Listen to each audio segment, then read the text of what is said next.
barakatuh. Alors dans cette vidéo, j'ai essayé d'expliquer comment une personne troublée dans la personnalité peut devenir un pervers narcissique. Alors comme il a été mentionné dans les précédentes vidéos, le tronc commun entre les personnes troublées dans la personnalité, c'est justement cette incapacité à se dissocier du démon au moment de la blessure de l'amour-propre. Cela étant, il est important de préciser, de souligner qu'il existe différents troubles de la personnalité en fonction de la spiritualité.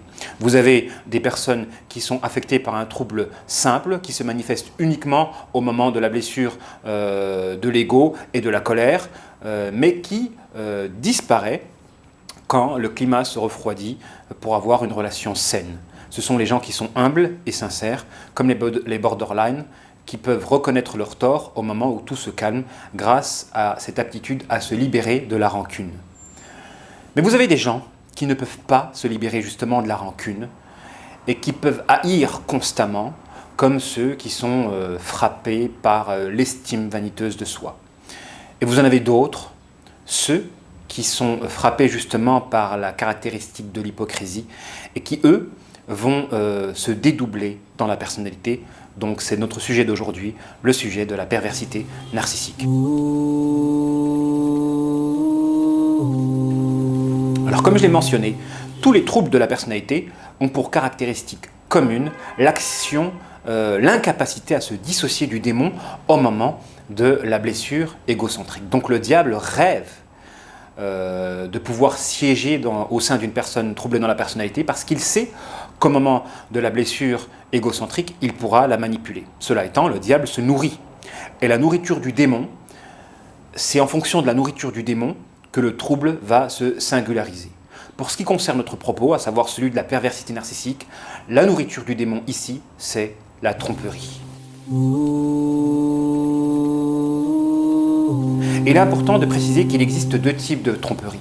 Une tromperie constante pour les pervers narcissiques qui se dédoublent dans la personnalité et qui alimentent leur beau visage par l'exploitation de la luminosité de la personne, de leur proie, et qui vont tromper. Donc en fait, ils vont déséquilibrer leur proie en aspirant la luminosité de cette dernière et en la dépensant dans l'accomplissement d'actes ténébreux. Et vous avez ceux qui ont une tromperie différée. Alors qu'est-ce que j'entends par la tromperie différée? C'est l'action de ne pas avoir des valeurs stables.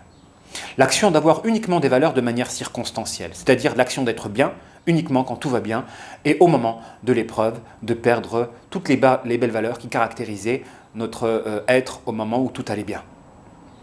C'est le cas des hypocrites potentiels, parce qu'il y a des hypocrites potentiels et des hypocrites intrinsèques. Des hypocrites intrinsèques qui sont hypocrites dans toutes les situations, ceux qui justement nourrissent leurs démons de tromperie constante, et vous avez des hypocrites potentiels, ceux qui peuvent devenir des hypocrites au moment de l'épreuve. Et qui, lorsqu'ils vont être blessés dans l'amour-propre, vont vérifier justement les 4 caractéristiques de l'hypocrite, à savoir, quand ils parlent, ils vont mentir, quand ils vont avoir un dépôt, ils vont le trahir, quand ils vont promettre, ils ne vont pas respecter la promesse, et au moment du litige, ils vont respecter aucune règle de l'équité et de la morale. Donc vous avez des gens qui sont bien quand tout va bien, et au moment de l'épreuve, ils se transforment en véritables hypocrites. Pourquoi? Parce qu'ils sont incapables justement de supporter l'épreuve que constitue l'introduction du qarin en eux. Donc vous avez des gens qui peuvent nouer des relations avec quelqu'un et il est important quand on s'engage dans une relation de vérifier si nous avons les capacités de supporter le qarin du conjoint. Parce que si nous n'avons pas les capacités de supporter les qarins de notre conjoint, il est fort probable qu'au moment de l'épreuve, ce qarin-là va rentrer en nous pour nous pousser à détester notre conjoint. À l'exemple de l'amour-passion, vous avez des gens qui tombent amoureux de manière passionnelle de quelqu'un. Donc quand on est frappé par l'amour passionnel, nécessairement, la personne en face va nous détester parce que personne n'aspire à être aimé par son propre qarin, puisque l'amour-passion, en réalité, c'est l'amour du démon en nous, qui aime à travers nous. Donc si par exemple moi j'ai un qarin, mon qarin va essayer de m'aimer à travers une personne qu'il pourra manipuler par la suite, moyennant l'hypocrisie potentielle. Et c'est pourquoi il existe une règle qui est fondamentale, c'est que quand nous avons quelqu'un qui nous aime passionnément, nous sommes épris de répulsion vis-à-vis de cette personne-là. Pourquoi? Parce que tout simplement, personne n'aspire à être aimé par son propre ennemi, qui est notre qarine, qui va chercher justement le siège adéquat pour pouvoir nous aimer à travers cette personne-là, afin de nous détruire de manière différée. Et il y a un récit biblique qui met bien en évidence justement cette hypocrisie potentielle, l'action de perdre ses valeurs au moment de l'épreuve.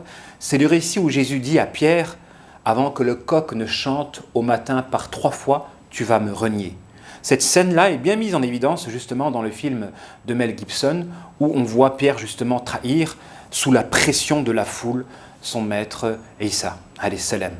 Ce qui m'intéresse dans ce récit-là, c'est la portée psychologique, l'analyse du fait qu'une personne, au moment de l'épreuve, peut perdre les valeurs qui le caractérisaient quand tout allait bien.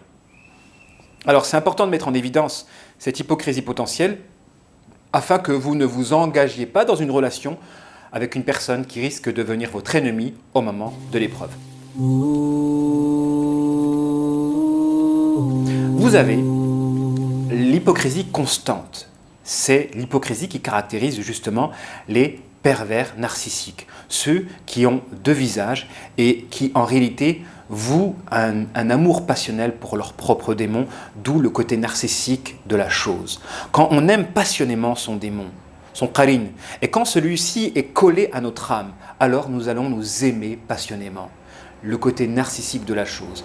Et forcément, une personne qui est frappée par cette maladie-là, de l'amour-passion vis-à-vis de son propre démon, il va nourrir ce diable-là moyennant de la tromperie. La tromperie. Donc, une personne qui est perverse, narcissique, se reconnaît à différentes caractéristiques, dont l'action de tromper sa proie. Parce qu'une personne perverse, narcissique, c'est quelqu'un qui nourrit son démon justement par l'action de tromper. Donc forcément, c'est quelqu'un qui va avoir du vice. On les reconnaît au fait qu'ils ont du vice dans le sens où leur beau visage n'est pas un véritable beau visage. Il n'est beau que parce qu'il arrive à absorber la luminosité environnementale.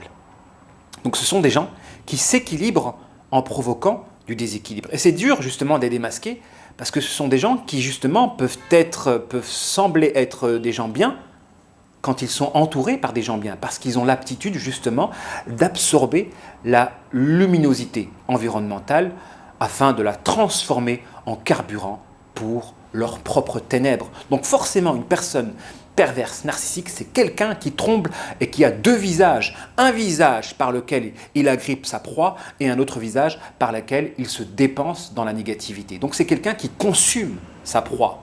C'est quelqu'un qui consume et qui vide sa proie. Pourquoi? Parce que c'est quelqu'un qui va s'équilibrer en provoquant du déséquilibre. Donc en réalité, une personne qui est perverse, narcissique, ne peut pas être ainsi si elle ne consume pas, ne fait pas couler une proie. Donc nécessairement, elle aura besoin de manipuler, parce que la règle dans la jungle, c'est isoler la proie et l'écarter du groupe.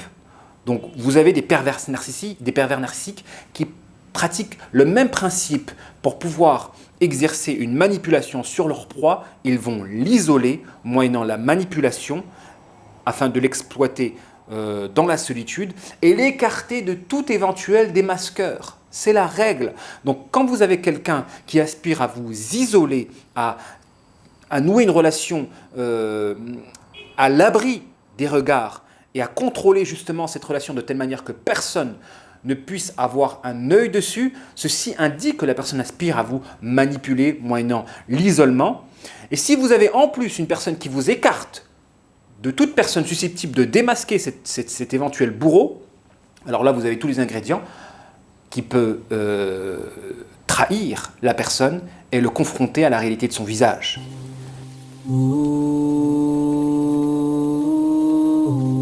Et il est important d'ajouter aussi que le pervers narcissique ne peut pas supporter le démasquage. Pourquoi il ne peut pas supporter le démasquage?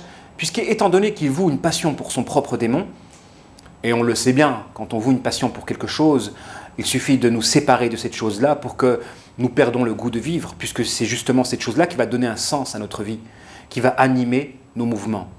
Donc le pervers narcissique, étant donné qu'il voue une passion pour son propre démon, il est impossible pour lui de se séparer de ce démon-là. Or, c'est uniquement par le démasquage que nous pouvons le séparer de sa propre passion, qui est le démon collé à lui, qui se nourrit justement par la tromperie et l'exploitation d'une proie.